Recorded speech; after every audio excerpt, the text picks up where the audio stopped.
great thing about JDS is, they have a really great staff and a really great administration.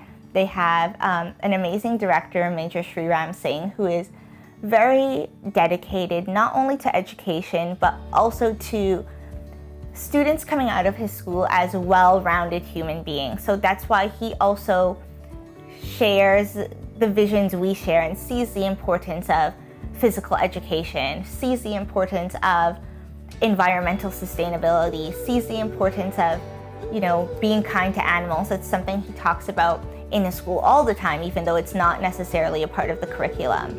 The importance of women and girls being at the school.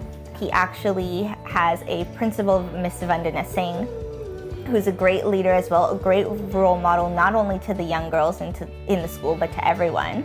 The great thing about having this really encouraging staff is they always put on these assemblies with the students, and they're completely student-led, which really helps the students gain leadership skills and kind of have the confidence to use their voice. They get an audience to speak in front of, and they also often perform. So we were there this year for the Republic Day Assembly. Happy Republic Day! So we are on our way to JDS today.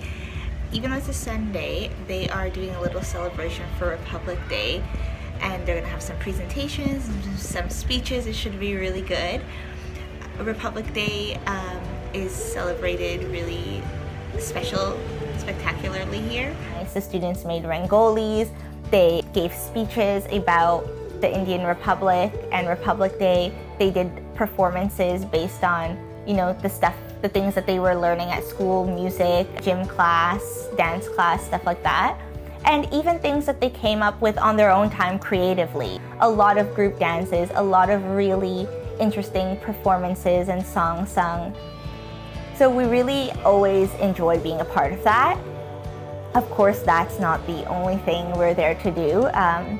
After that, we kind of have to get on and get to work. What's up, everybody? So we are starting the first of our projects. We're going to be doing a couple here. But in line with Modi's new Fit India proposals, we're going to be creating a basketball court at the school. So we're just trying to finalize the spacing and figure out what materials and stuff that we need. Yeah, so we're doing things like measuring the area, figuring out how much material we're going to need, trying to figure out all the logistics so everything can run smoothly and these kids can start playing by hopefully next week. And even though it seems like something simple, there's a lot of steps. So what we'll also be doing today is going to somewhere where they do metal work to get the post and the plank for the back of the net as well. The backboard. Yeah, so let's go check out this big planning session over here. It didn't go by chance, it didn't go, at least it is there.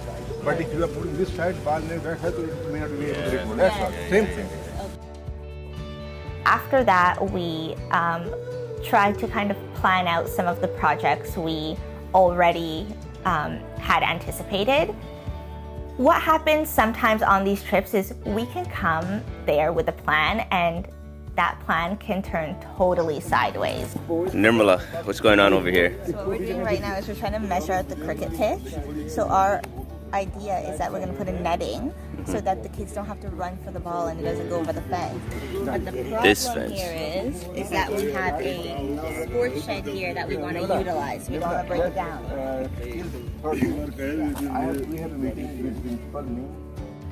We knew that we wanted to do a basketball court at this point, and we actually had only planned for half of the court. So we were kind of looking at the school and we had to plan out where exactly that would go because we also don't want to take up too much of the schoolyard. There's also some underground piping and stuff that maybe we're not aware of that now we have to go in and make sure we're not disrupting any of that as well. We had originally had it on one side of the school and then we ended up, because of logistics and because of even the finances as well, we ended up totally changing that plan and we had the basketball court on the complete other side of the school and we were doing a full court now.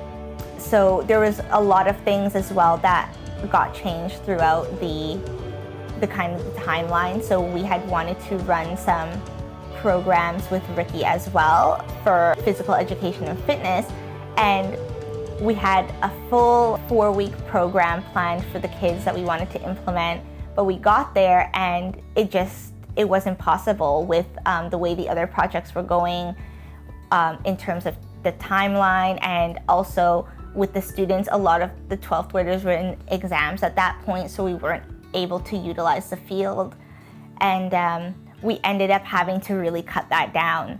We also got there and we saw that there were a lot of things, programs and projects that would be great to put into place that we hadn't planned. For example, the well, and also our water harvesting system. We definitely do go there with a plan, but you always have to be able to be flexible in that as well, because what you see one year can be completely different the next. And this also goes to the co-creation and the collaboration that we feel is really important.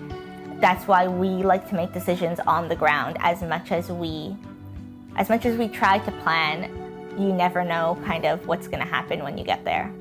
As we're kind of developing these plans for, the basketball court or any of the other projects as well, there's also a lot that goes into it that maybe I don't necessarily have the expertise on, because it's not my field and I don't know much about construction, to be quite honest. So we always have my dad come along, which is our kind of official Green Dupatta foreman, and he has a lot of knowledge, background knowledge on how these things work and what materials are necessary. Of the rectangularism.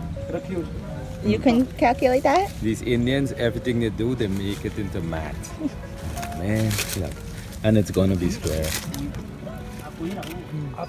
He does all the planning. We really lean on him a lot in terms of making sure the projects run the way they do and kind of developing the plan. We do often hire local workers to help support us. So what we try to do to save costs is he's able to kind of manage that and help out with the work as well. I know going to different places that activities is what build communities and communities is what build people. So basically, if you have good activities, you get a good community and you get good children from it. If you have bad activities, people still want to be active, they still want to do something, and they end up doing something bad. For sure, when your mind is young and this is the influence around you. So one of the things we've been pushing at Green Dupatta is to create activities for people that's positive. For example, this basketball court or cricket pitch or badminton, and local games such as kabaddi we did, and even a horseshoe toss I put in, which doesn't get a lot of attention, but it's something to do and it's great fun for the kids.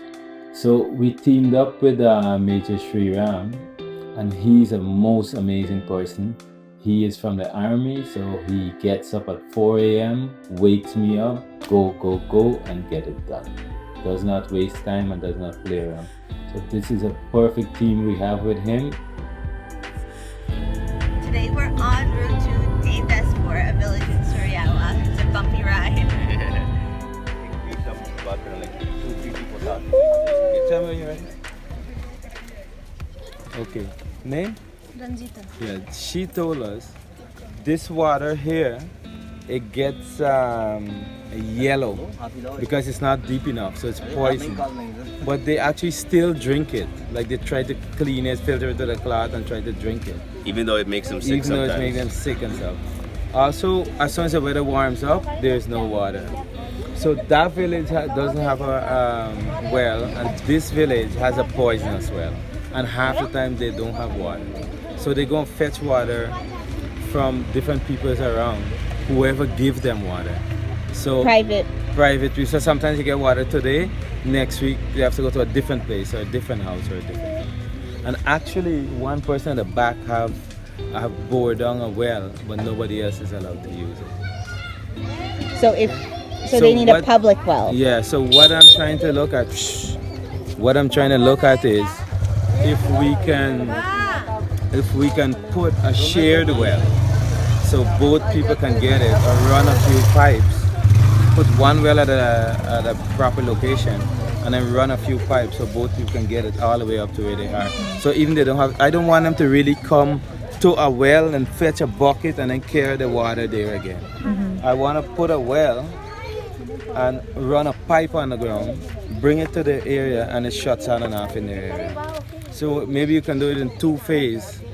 One phase is putting the well and they can use it already. Second phase is running a pipe to the area, put a little cement base, and they can get water there.